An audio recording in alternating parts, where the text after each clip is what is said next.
Hello friends, मैं अभी आपको समझाने जा रहा हूँ अपना अल्टीम का मिक्सर कैसे ऑपरेट होता है और क्या क्या चीज़ आपको ध्यान में रखना है as at a time of installation और सर्विस या जो भी है। अभी सबसे पहले तो आप मिक्सर का इंस्टॉलेशन करने के लिए गए हो तो आपको कस्टमर से पूछ लेना है कि कस्टमर को कौन सा गम यूज़ करने वाले हैं। अगर वो गम बहुत सारे टाइप के आते हैं, दो कंपोनेंट इसमें यूज़ होता है, एनसीओ एंड ओएच। तो ब्रिलियंट, हैंकल, फिर यूफ्लेक्स या टोयो, बहुत सारी कंपनी के गम यूज़ होते हैं। तो आपको सबसे पहले तो जो गम यूज़ करने वाला है कस्टमर, उसका डेटा शीट एक पीडीएफ उनसे मांग लेना है, क्योंकि सबसे पहले उसके लिए आपको चाहिए होगा डेंसिटी। तो जो कस्टमर आपको प्रोवाइड करेगा तो वो डेटा शीट ले लेना है, और वो डेटा शीट में जो डेंसिटी है वो यहाँ होम में जाके, यहाँ सेटिंग वाले पेज में जाके आपको सबसे पहले तो वो डेंसिटी यहाँ पे फिलअप कर देना है।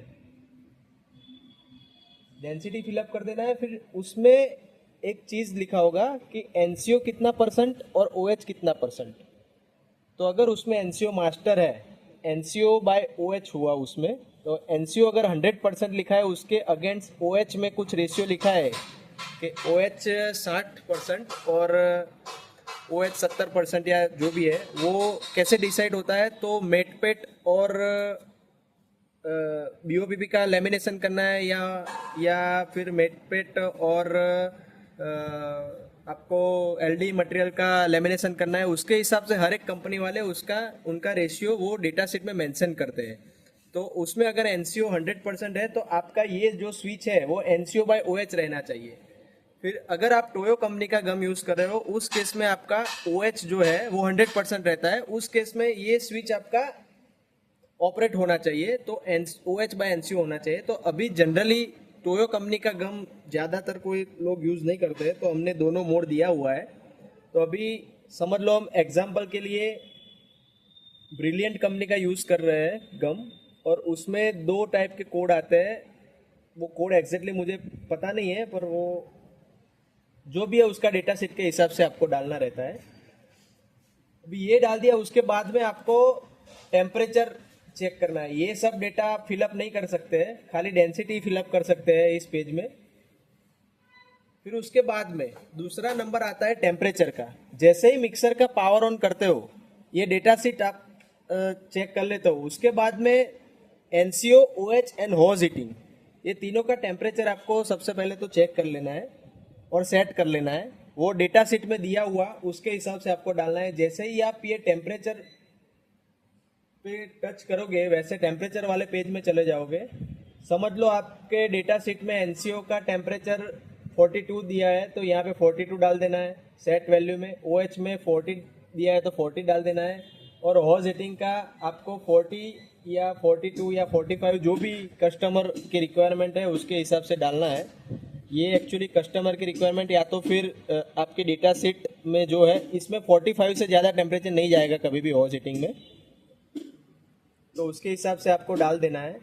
आप जैसे ही ये टेम्परेचर डालते हो, उसके बाद में जो भी गम है, सबसे पहले मिक्सर आप आते हैं, ये डेटा डालने के बाद में सबसे पहले तो आप इंस्टॉलेशन करने जा रहे हो, तो ये दोनों टंकी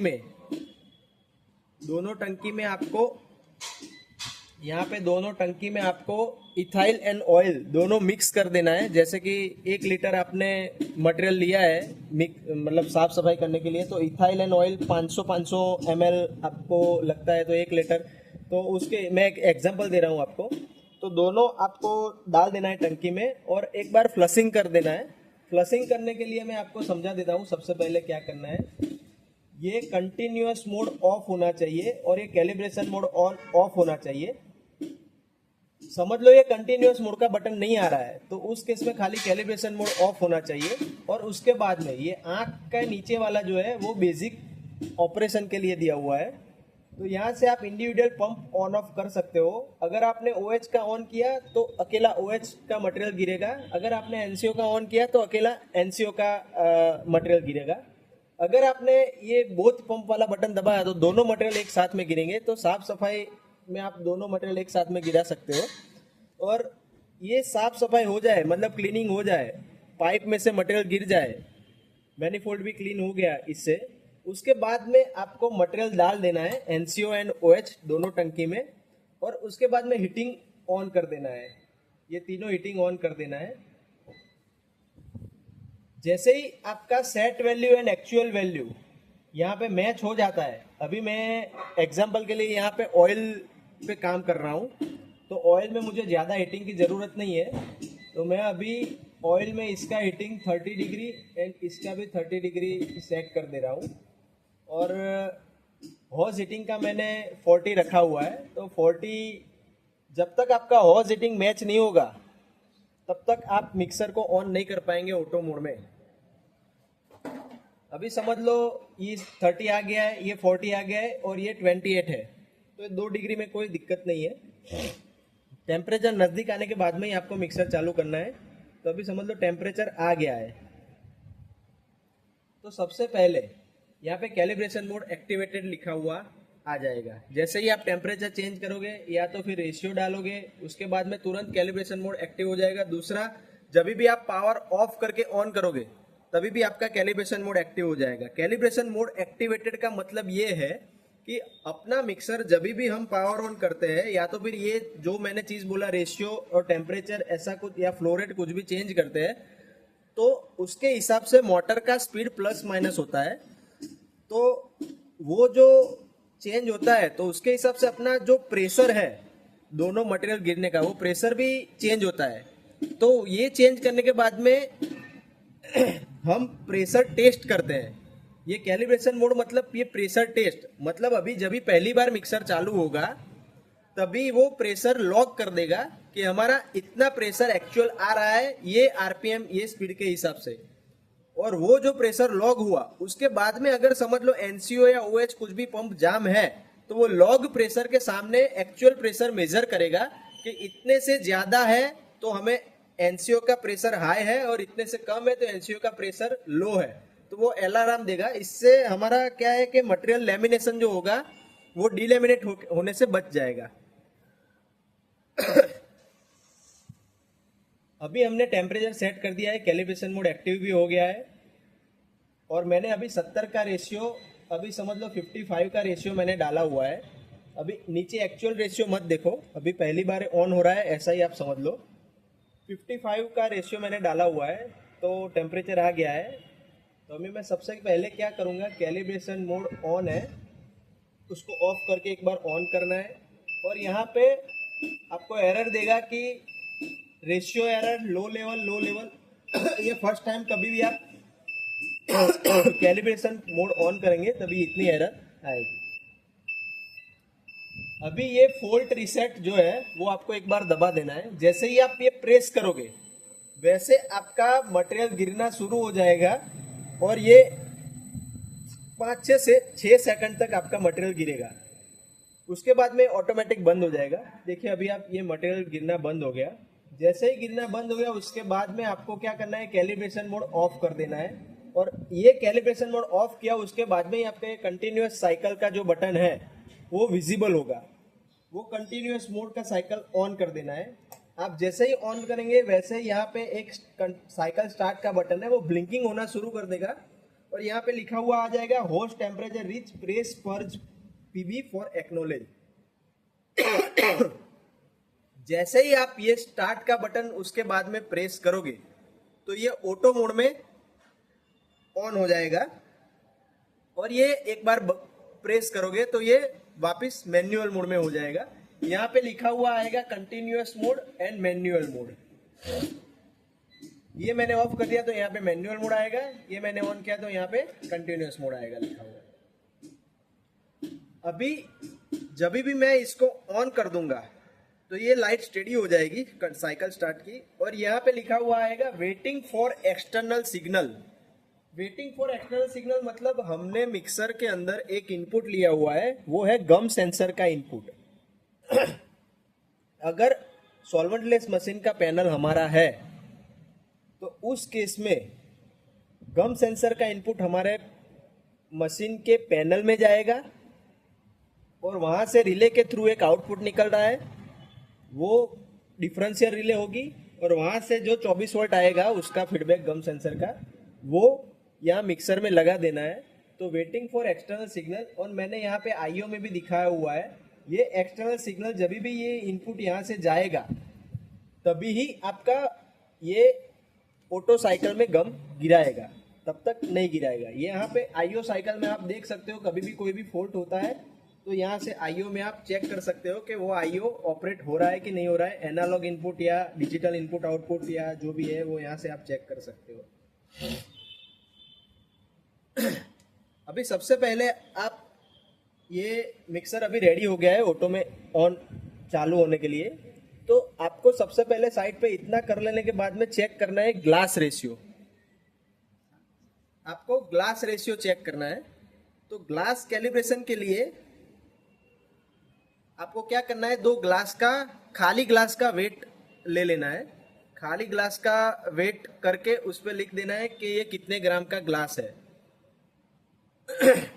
उसके बाद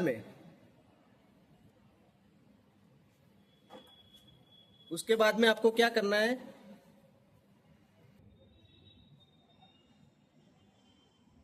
यहाँ पे मैंने खाली ग्लास का वेट लेके ग्लास पे लिख लिया है। 0.1 ग्राम में कोई फर्क नहीं पड़ेगा, पर उससे ज़्यादा फर्क नहीं आना चाहिए। अभी ग्लास के ऊपर लिख भी लिया है कि ये मैं ग्लास यूज़ करूँगा OH के लिए, ये ग्लास में यूज़ करूँगा NCO के लिए, 2.9 ग्राम है। ओके, अभी मैं क्या कर रहा हूँ, यहाँ पे जाके ये ऑपरेटिंग स्क्रीन में जाके कंटिन्यूस साइकिल को ऑफ कर रहा हूँ, क्योंकि अभी मुझे ग्लास कैलिब्रेशन करना है। मतलब ग्लास कैलिब्रेशन मतलब ये जो मैंने सेट रेशियो 55 किया है उसके हिसाब से फ्लो रेट ऑटोमेटिक कैलकुलेट होके आया है, उसके हिसाब से ड्राइव की फ्रीक्वेंसी ऑटोमेटिक कैलकुलेट होके आई है। तो एक्चुअल रेशियो 55 का मुझे ग्लास में मिल रहा है कि नहीं मिल रहा है। मतलब अगर ये एक्चुअल रेशियो 55 नहीं आएगा तो आपका माल प्रॉपर लेमिनेट नहीं होगा। तो वो चेक करने के लिए मैंने कंटिन्यूस साइकिल को ऑफ किया है। और कंटिन्यूस साइकिल ऑफ मतलब मैन्युअल मोड। मैन्युअल मोड खाली ग्लास कैलिब्रेशन के लिए ही वैलिड है, बाकी आप मैन्युअल मोड में रख के मशीन को नहीं चला सकते हो। मैन्युअल मोड में जब तक मैं ये स्टार्ट का बटन, मतलब साइकिल स्टार्ट का बटन प्रेस करके रखूंगा तब तक ही वहां से गम गिरेगा। उसके बाद जैसे ही ये मैं छोड़ दूंगा तो गम गिरना बंद हो जाएगा। ये मैनुअल बटन 2 सेकंड तक दबा के रखूंगा, उसके बाद में गम गिरना शुरू होगा। मतलब ये जब तक मैं दबा के रखूंगा तब तक गम गिरेगा, पर उसके पहले 2 सेकंड तक वेट करेगा भाई ये बटन प्रॉपर प्रेस हुआ है कि नहीं हुआ है। यहाँ पे मैंने कैलिब्रेशन कैप लगाया हुआ है जो हम मिक्सर के साथ में बेचते हैं। ये कैलिब्रेशन कैप इसके लिए लगाया हुआ तो होता है, जो मैनीफोल्ड हम बेचते हैं उसमें 2 होल होते हैं, 2 होल में से मटेरियल इकट्ठा ना हो जाए उसके लिए। तो ग्लास कैलिब्रेशन करने में आपको इजी रहे, तो जब भी आप ग्लास कैलिब्रेशन कर रहे हो तभी ये कैलिब्रेशन कैप आपको लगा देना है। अभी ये एग्जांपल के लिए मैं आपको दिखा दे रहा हूँ ग्लास को कैसे लगाना है। ग्लास लगा दिया, उसके बाद में मैं अभी यहाँ से प्रेस करूँगा। मैनुअल पर्च किया है तो मैं जब तक जितनी देर तक दबा के रखूँगा उतनी देर मटेरियल गिरेगा। अभी मैंने छोड़ दिया तो वैसे मटेरियल गिरना बंद हो गया। यहाँ आपको वेट करना है, जो भी 1-2 बूंद गिर रही है वो आपको ले लेना है ग्लास में। ये हो गया, उसके बाद में इसका वेट करना है आपको।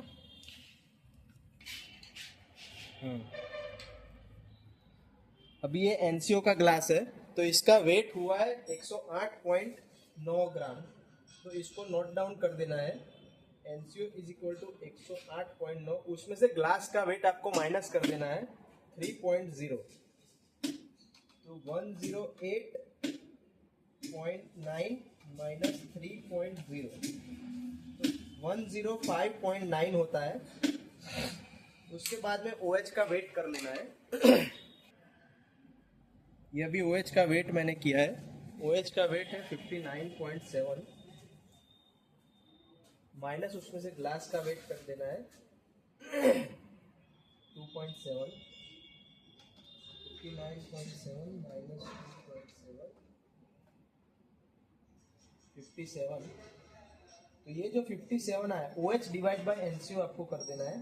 57 डिवाइड बाय 105.9, तो आपका रेशियो आता है 53.824, मतलब 54 का रेशियो आता है। तो मैंने 55 सेट किया हुआ है, सामने 54 का रेशियो आया। तो 1 से 1.5 के रेशियो में अगर आपका आ जाता है ग्लास कैलिब्रेशन, तो इसका मतलब ओके है। उसके बाद में ये जैसे ही चलने लगेगा वैसे आपका रेशियो 100% ओके आने लगेगा। तो ये ग्लास का कैलिब्रेशन हो गया हमारा। ये ग्लास का कैलिब्रेशन करने के बाद में आपका मिक्सर चलने के लिए रेडी है अभी। अभी ये कैलिब्रेशन कैप निकाल लेना है आपको। फिर वो निकाल लेने के बाद में ये आपका नोजल है, ये नोजल यहाँ पे लगेगा, पर ये नोजल के अंदर एक स्टेटो मिक्सर लगेगा जो व्हाइट कलर का पाइप आता है हमारे मिक्सर के साथ में। वो दोनों मटेरियल को मिक्स करके यहाँ उड़ेगा, और ये आपका नोजल जो है वो आपका मशीन पे लग जाएगा सीधा। और ये जो आपका लेफ्ट राइट मूवमेंट होता है गम डिस्पेंसिंग का, वो उसके ऊपर ये सीधा नोजल लग जाएगा। दूसरा आपको ध्यान रखना है कि इसके ऊपर 2 गर्भ स्क्रू दिए हुए हैं, वो प्रेशर के लिए दिए हुए हैं। तो ये बहुत ज्यादा फुल टाइट नहीं कर देना है आपको। ये जितना बाहर रखा है 2-3 आटा उतना बाहर आपको रखना है। उसके बाद में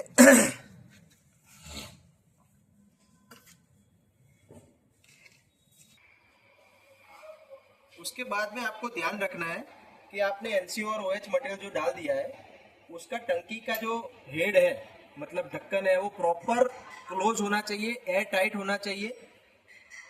तो अगर इसमें NCO में हवा लग जाएगी आपका, तो आपका अंदर NCO जम जाएगा, तो उससे पंप भी जाम होने की शक्यता ज़्यादा हो जाएगी।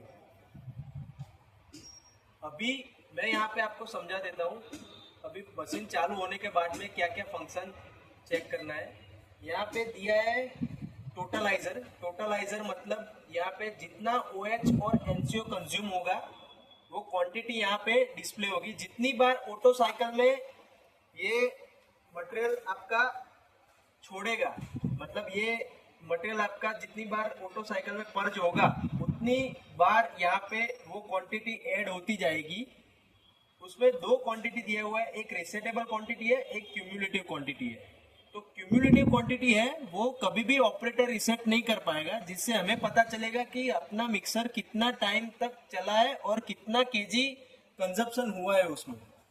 फिर रिसेटेबल क्वांटिटी है, वो रिसेटेबल क्वांटिटी उसको हर एक जॉब में रिसेट करना है। अगर उसको चेक करना है कि ये जॉब में मेरा कितना गम यूज हुआ है, यूटिलाइज हुआ है, तो ये रिसेट करना है उसको कंपलसरी, वरना उसको पता नहीं चलेगा कि रिसेटेबल मतलब ये जॉब में ये कितना गम हमारा यूज हुआ है। यहाँ पे हमने ये लीटर में ये टैंक का लेवल शो किया हुआ है। यहाँ पे सेट रेशियो है, यहाँ पे एक्चुअल रेशियो है। ये सेट और एक्चुअल रेशियो यहाँ पे तभी सेम दिखेगा जब भी ये ऑटो मोड में चलेगा।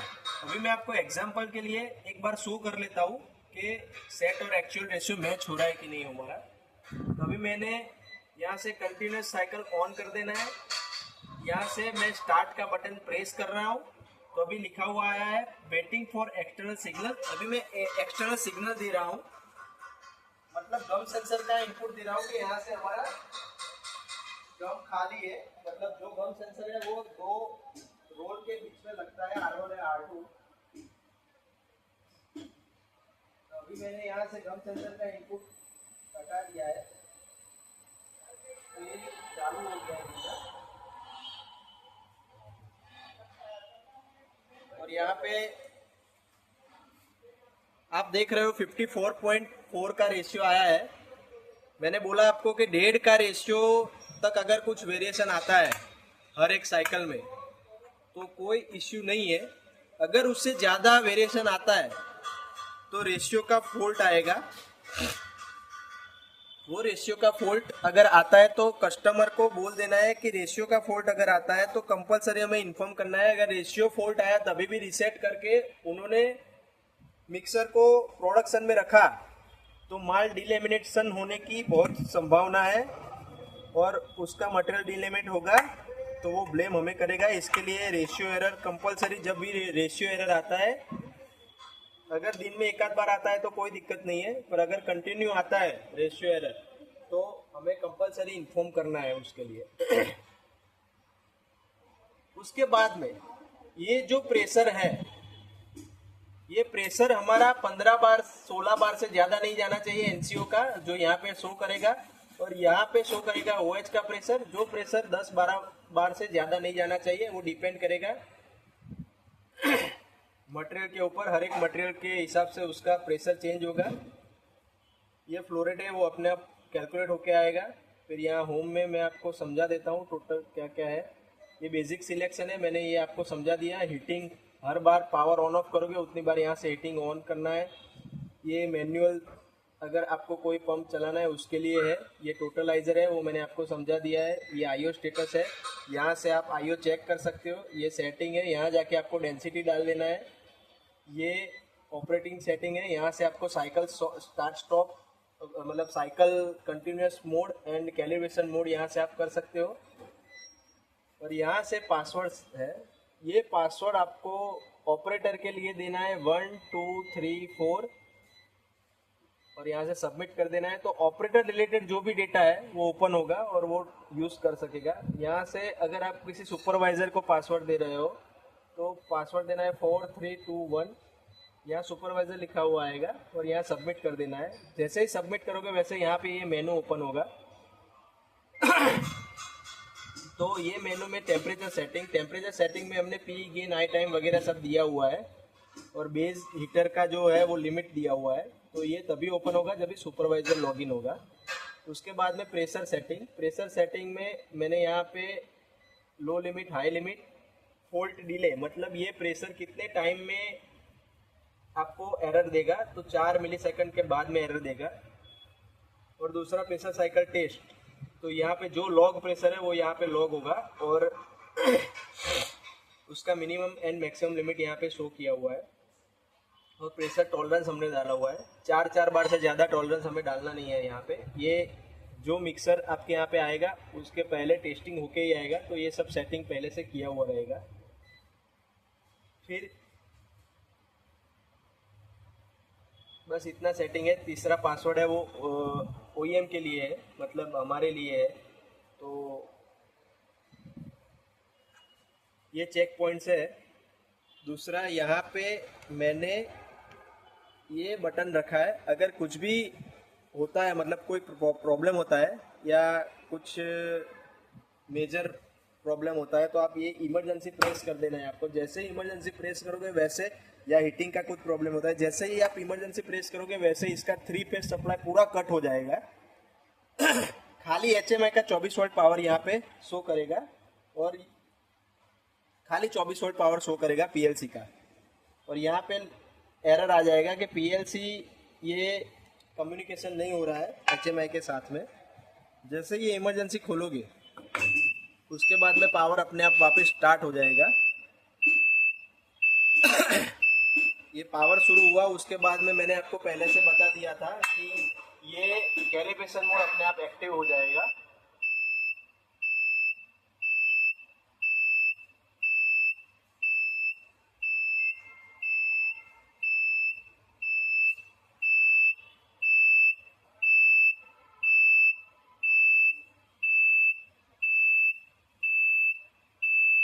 अभी अपना टोटल स्टार्ट हो गया है मिक्सर। तो ये होने के बाद में फिर से मैं आपको पूरा प्रोसेस एक बार समझा दे रहा हूँ शॉर्ट में। सबसे पहले तो ये कैलिब्रेशन मोड ऑफ कर देना है। ऑफ करके हीटिंग सब ऑन कर देना है। हीटिंग ऑन करने के बाद में